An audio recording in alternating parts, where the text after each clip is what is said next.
It actually runs pretty dang good. Once it gets up in the RPM range, she really comes alive. This vehicle is my 1986 Porsche 944 base model, Project Weekend Racer. The entire purpose of this vehicle with regards to this channel is to buy a cheap, depreciated sports car, do the bare minimum to it to fix it up and get it up to snuff, and then take it and do some economical forms of racing. In this case, we're going to be doing some autocross racing with this car. If you've missed the series on this car leading up to this point, in short, we've gotten this thing up to snuff and basically are good to go. We have a couple remaining items left to solve, however. One of them is the lingering injector saga that has plagued us throughout the entire series thus far, but we're nearing a solid solution with regards to that issue that we're going to officially put a bow on today and get it done and dusted. Thanks to a viewer who stepped in and helped me out big time. And lastly, we have a problem with the Radiator fans that we have yet to solve. So in this video, we're going to put a bow on both of those problems and get this thing officially ready to run, ready to race, and be a super reliable weekend racer. Thank you so much for tuning in to Fun Ahead TV. Let's go ahead and get right into it. Well, you guys, we've had a development in the 944 fuel injector situation, and it's all contained within this box right here. Huge shout out and huge thank you to Fun Ahead TV viewer Greg. He reached out to me via email a few weeks back and said, hey man, I used to have a 944.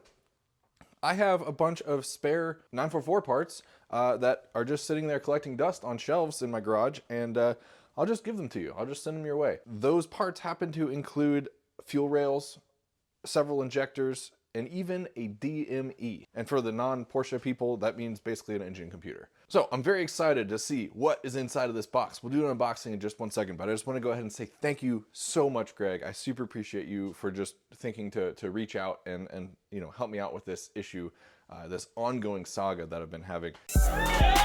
But it seriously, it never ceases to amaze me how amazing the car community is. You get people just stepping up from all over the place and being like, hey man, let me help you out, or I've got this tool, or I've got a spare part, or whatever. But anyway, with all of that said, let's go ahead and unbox this box and see what Greg sent to us.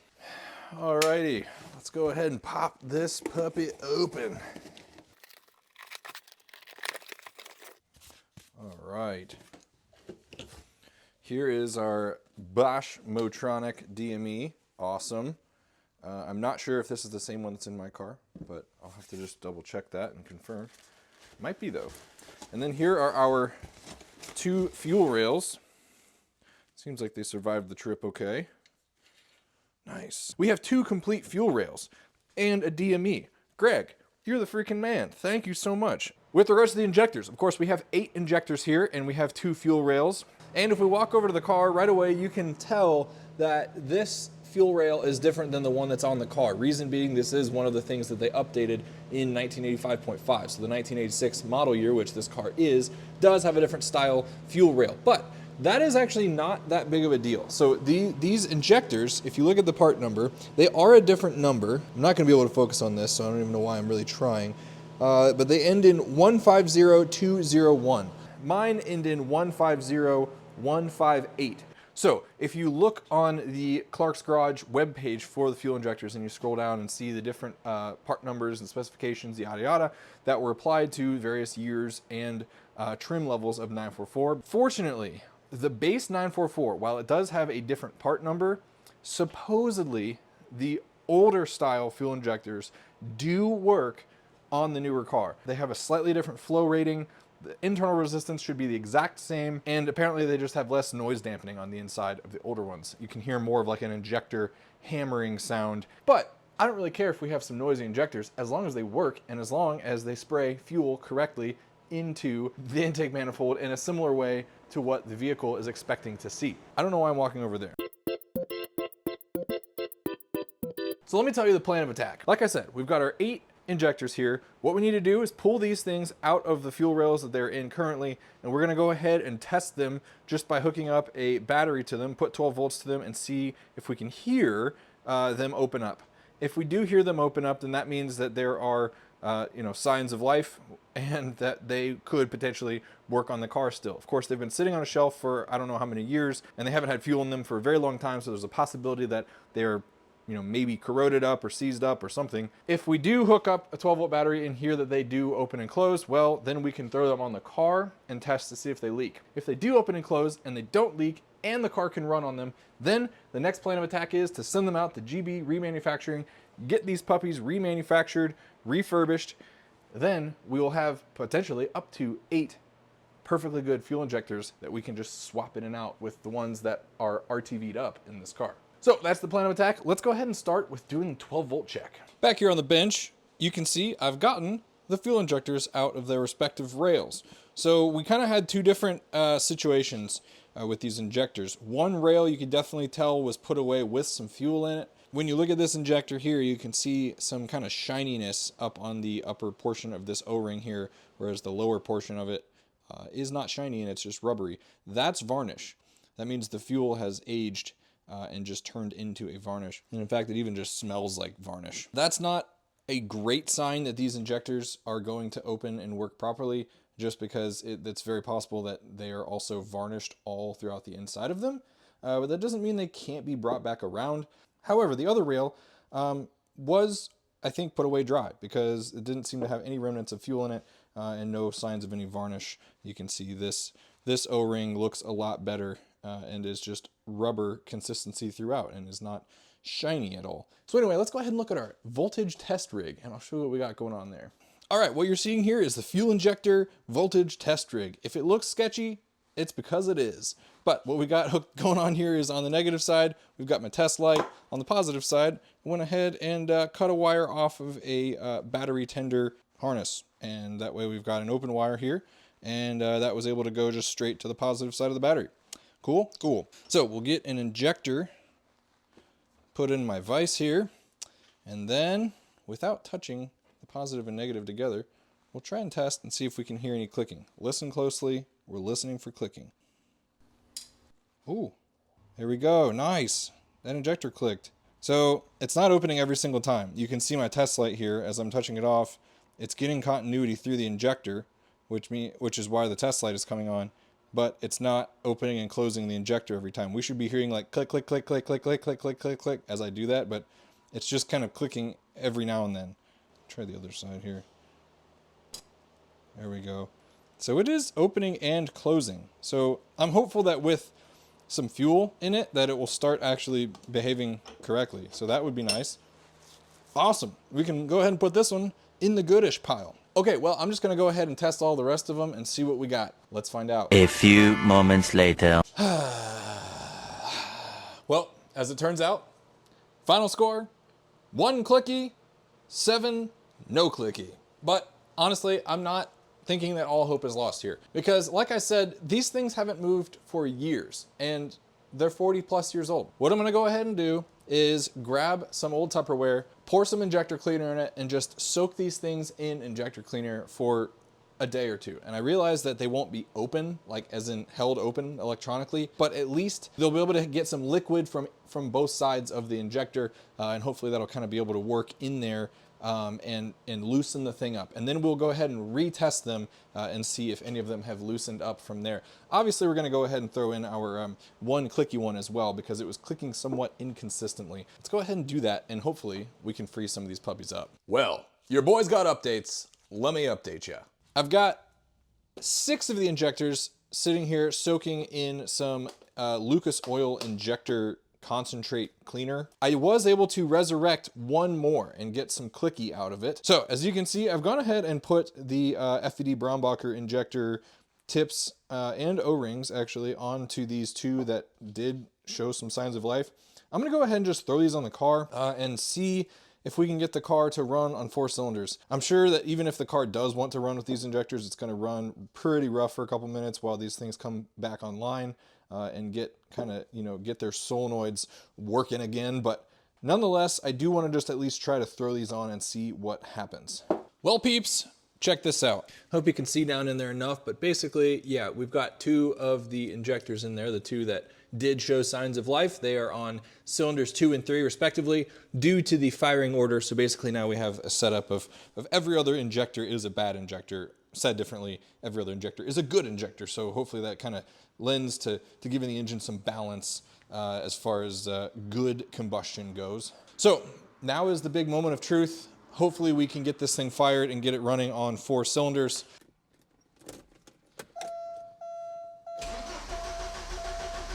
Got to build fuel pressure.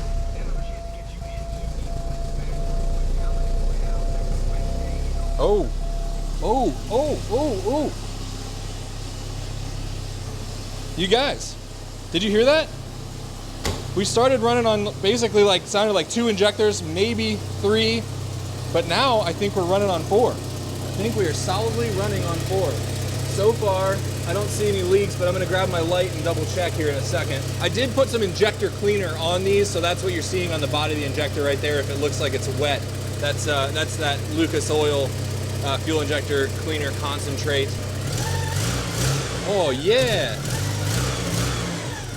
Even cold, that comes off idle and comes back to idle pretty nicely. And we're running on 4 cylinders. Let's go listen to the exhaust and just double check. Oh yeah, oh yeah. We are running on all 4 for sure. Greg, thank you, sir. Dude, even if we only have 2 good working injectors, and if these continue to not leak, then that is 100% of a better situation than what we're currently in with our old injectors that do leak, that are sealed up with RTV. We got prospect, you guys. I'm pretty excited. So I'm gonna continue to let this run for a few minutes, monitor the situation. I'm just gonna make sure that they don't wanna start leaking at any point. And then I'll shut the car off, take these back out. And then, hey, we can send them off to get remanufactured. Yes! There is a light at the end of the tunnel, you guys. All right. You guys, I just went on a quick drive in the old girl, and let's check it out. Did we get any fuel leakage? The answer is no, we did not. All right. Dude, I'm so psyched. All right, so let me tell you what happened. Yeah, I just went on like a maybe 1.5 mile drive. Nothing big, nothing weird. Just to kind of test how the injectors work, you know, off idle, actually like under load. And they did great. I wouldn't have noticed any difference under load. The only difference was I went to pull up to a stoplight once and it just had a little bit of a bobble on idle. I think that's just because one of the injectors is probably still freeing itself up. But as far as like, you know, higher RPM, high load, I wouldn't have even noticed the difference with these injectors. So that is a fantastic sign that we have at least 2, and hopefully we can free up at least a couple more of the other ones, again, just to have, you know, a pool of available injectors in the event that we ever need them. Nice. I am so relieved and I'm so thankful. Thank you, Greg. I really, really appreciate you, man. All right, now, the next issue at hand is the radiator fan fix. So when you think back to the last episode on the 944, we diagnosed that something is most likely wrong with the switch that is on the radiator. It's kind of a 2-sided switch. Once the coolant reaches a certain temperature, it will connect the side for the low temperature fan. And then once it gets above a certain point again, it connects the other side and grounds out the circuit for the high temperature fan.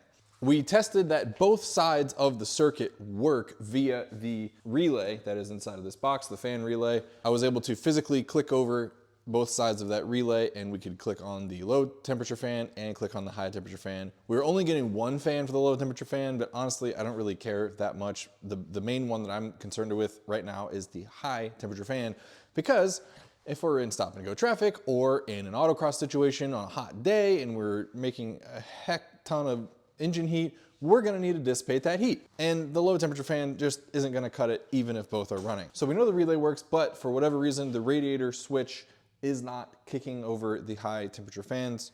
That's that. And we were able to physically connect both sides of that switch, basically what the internals of that switch would normally be doing if it were working. And we saw that the entire circuit does then work and does kick over the high fans. We could either A, get a replacement switch, which costs money, but this is Project Weekend Racer. We're trying to keep budget in mind, or B, we could do kind of a non-invasive fix to be able to hardwire it in place. Not hardwire it, actually, that's not the right term, but basically to click over the high temperature fans from the cabin whenever we see fit. And I am choosing option B. Because as I have learned in my short time being a 944 owner, parts for the 944 are, well, more expensive than you think. A 40-year-old car, things are hard to find for it. What's not hard to find, however, is wiring that I have sitting around and cheap Chinese switches off of Amazon. So I went ahead and bought a pack of like 5 switches off of Amazon for like 10 bucks. We're gonna go ahead and get creative with those and wire in a very tasteful little situation so that we can then click over our high temperature fans whenever we want to. I've already started kind of taking some of this stuff apart. We'll talk about that in just a second. That switch is directly underneath this little bracket right here. I'm imagining that we are going to be running the wiring very sleekishly up through here. So I want to run wires into the cabin. We need to kind of tackle a couple hurdles in order to do that. One of which is how to get wires into the cabin. Well, let's check that out first. So as you can see right here, this is a little harness. I've already pulled up this little grommet out of the body.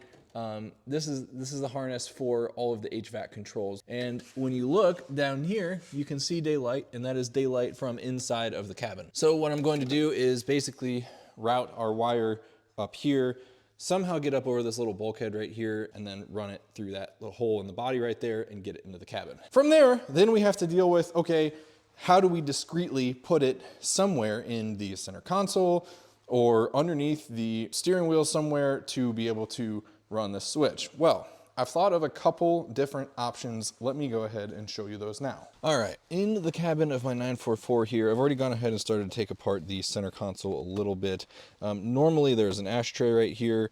This was one potential spot I was considering for running the wire for the switch. And then right here, there's normally like a little cubby, and that sits right here. Putting it up into here would have been another potential idea, so I can just flip this up and then click a switch and then flip the fans on. The problem with doing it right in here is that, as you can see, this center tunnel is very shallow because of the torque tube running right through the middle of the car. So putting a switch that has any amount of depth to it is basically just not gonna be possible. It's just a non-starter. So that brings us to our little cubby here. So my idea here is to run that wire down through that grommet, drop it somewhere in the pedal box here, but then very discreetly run it up through here and behind this panel, in behind where this cubby goes. From there, my image is to basically drill a little hole in that cubby, very deep into the cubby, as far deep as it can go, and have the switch be right there, so that all I'd have to do is reach in here, click,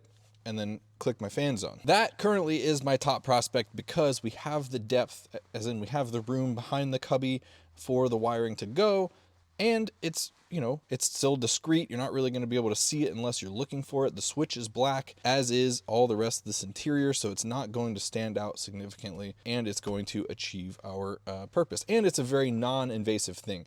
We're cutting a hole into a cubby that is very replaceable. It's not like we're drilling a hole somewhere in the interior that is forever going to be that way. All of this stuff that we're doing is going to be very reversible. Let me go ahead and show you what the cubby and what that switch looks like, because I didn't actually have them in the car.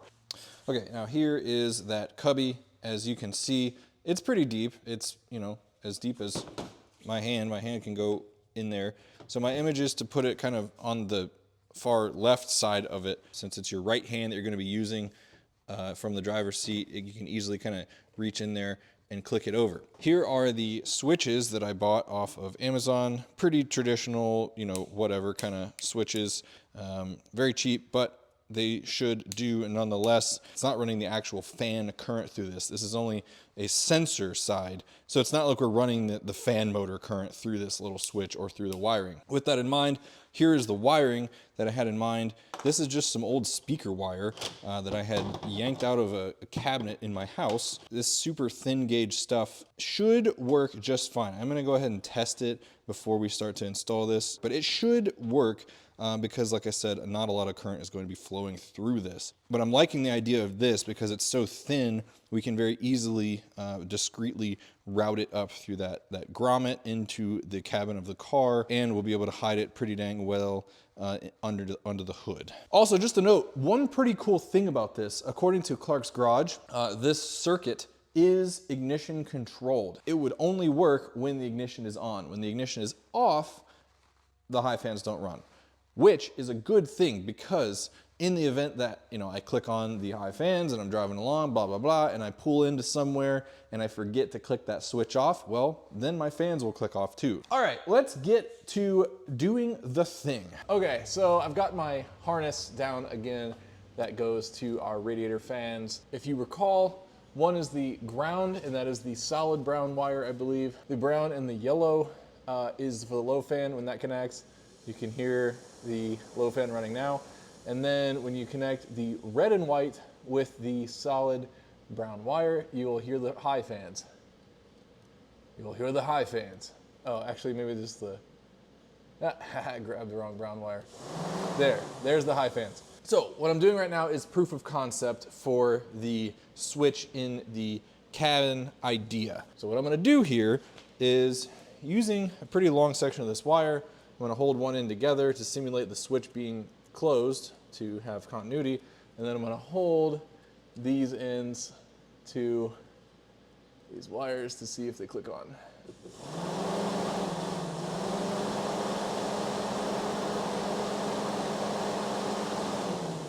And as you can tell, they do. And the wire didn't get hot, proves that basically we can do this and have it run pretty much indefinitely without this particular wire getting over temperature.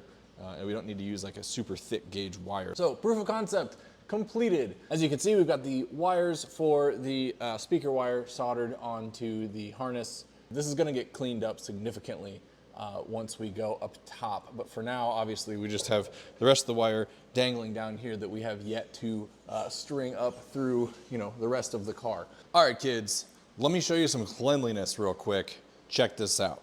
So working from the top side, I have removed the airbox to be able to get better access. But you can see, here is our speaker wire. We've been making quite a bit of progress. And then down there, you can see our solders that we did earlier, and then that's the switch. It's kind of dark down there and really hard to see. But I ran my wire up here, zip tied it to this AC line, ran it through, poked a hole through this seal so it goes through. I'm kind of kicking myself. I really wish I would have put it underneath these hoses and wires right here. That would have been kind of nice and a little bit more clean.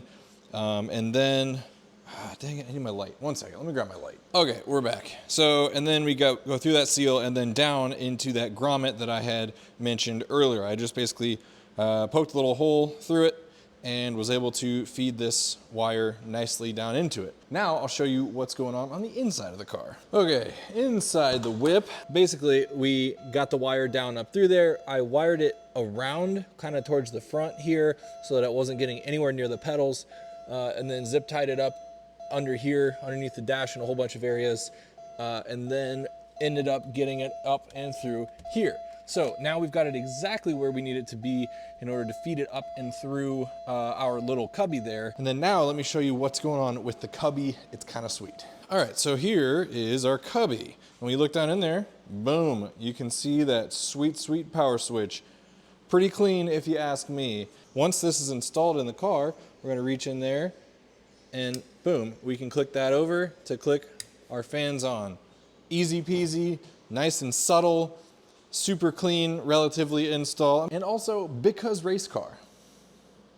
All right, let's go ahead and put our center console together. This kit for these switches came with these really nice leads that all you have to do is solder them to the wire that you're using, and then they have the nice plugs that just plug straight into our power switch here. All right, I just finished her up. Let me show you what we got. This is the true test right here. If it comes on, then we've got race car. Okay, so here we are, sitting from the driver's seat. When you look down towards the center console, it's not completely obvious, but there it is. Down in there, we've got our switch, and as you can see, nothing happens when the ignition's off, right? Like I had mentioned before, so that's good. Even if we leave that switch on, the fans go off. Now, here's the true test. We're gonna go ahead, click it over to ignition 2, boom, boom. Now, fans.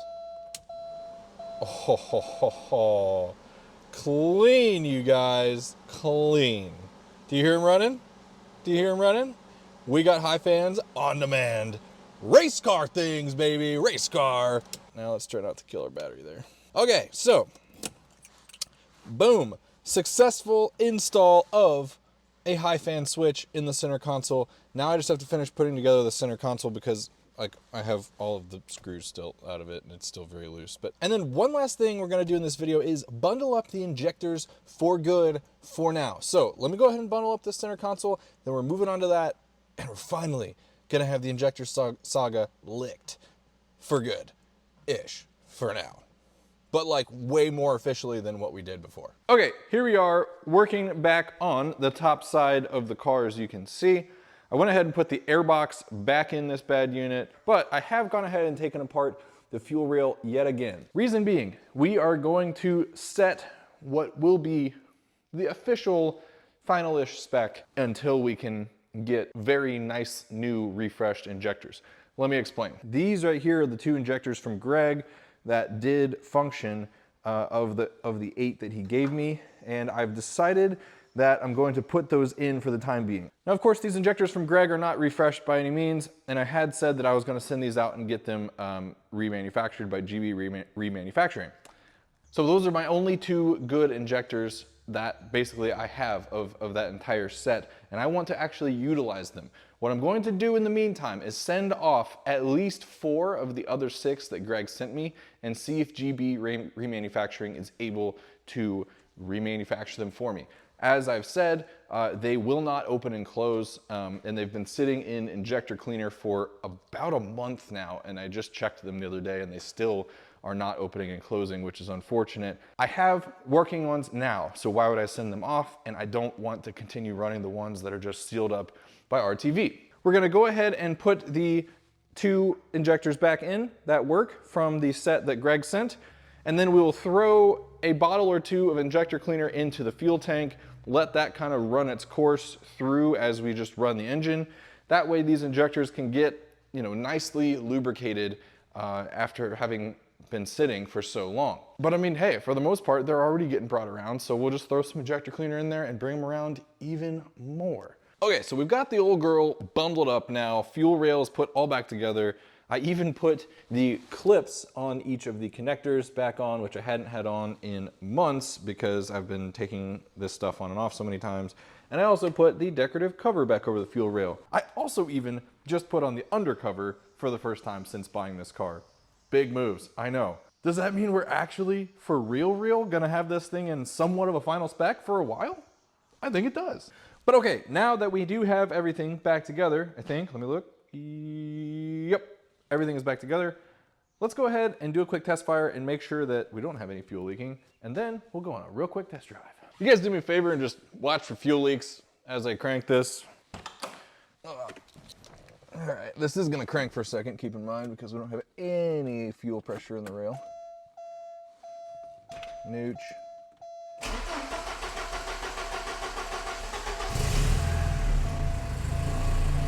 She's a runner.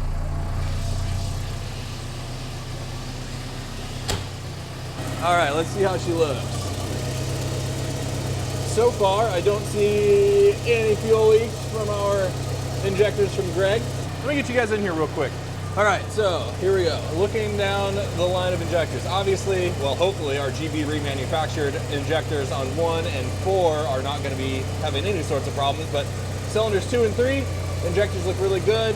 Valve cover looks nice and dry. So boom, I would say everything looks solid injectors wise. Let's go ahead, take her for a quick spin. Dude, what a freaking going to town rig this thing is. This thing is such a unit. I absolutely love this car. Just the formula. I know I've talked about this before, but the freaking formula. Low weight, low horsepower, right away. When you get in this thing, it just feels like, it's just a great car. They're just fantastic cars. So right now I am headed into town to get some fuel. And I've got some injector cleaner in the back here. We're gonna go ahead and load up the fuel tank with that and then top up the gas tank, and then we'll officially start getting some injector cleaner slash lubrication through these injectors that have been sitting for a very long time.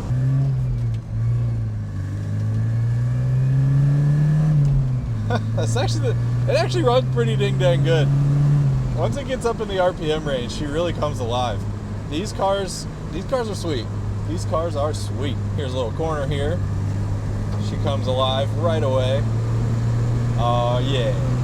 All right, well, I'm just gonna keep on cruising. I'm gonna go get some fuel and we'll pick up in just a short bit here. Well, you guys, we back. And that was an absolute blast of a drive going to get fuel just now. This thing is just, I can't say it enough. What an absolute gem this car is. But great news. After everything we just did in this video, this thing, Project Weekend Racer, is officially ready to be a weekend racer. We've got functioning injectors that no longer leak, and we've got a cooling system that's going to sufficiently cool this car regardless of what we throw at it. Previously, I was not using this car a lot because I was worried about what kind of traffic situations I might encounter. I might be in stop and go traffic, in which case I wouldn't be able to sufficiently cool the car, and now I can just use it whenever I want to. And I know what a lot of you are probably thinking, dude, why'd you just do that super janky fix when you could have just bought the actual temperature sensor switch for the radiator? Guys, the whole purpose of this thing is to be a budget racer. So A, because race car, and B, because I spent exactly $10 on a set of 5 switches to get this thing to be completely rigged up and flip on the high fans on demand. This thing is officially ready to go. Next time you see this thing, we're gonna be racing it in a weekend autocross, doing weekend racery things, and I could not be more excited because this thing is just such a gem. Obviously, we're gonna give it a nice car wash before that because this thing looks like crap. Thank you all so much for tuning in to Funhead TV. I really hope you enjoyed this video. If you did, please do me a huge favor and hit that like button. And if you're not subscribed already, go ahead and subscribe because we've always got a lot of fun content coming on the channel, whether it's this car, that car, that car, that car. Thank you all again so much for being here today, and I will see you all, hopefully, in the next video. See ya. Oh, hey everyone. Just a quick reminder, super high quality Funahead TV merch is available on funaheadtv.com right now. So head on over to funaheadtv.com and get yourself some today. Thank you so much for supporting the channel. Also, thanks so much for watching that video. If you want to see even more great Funahead TV content, please click the link right here. I'll see you over there. Good night, guys.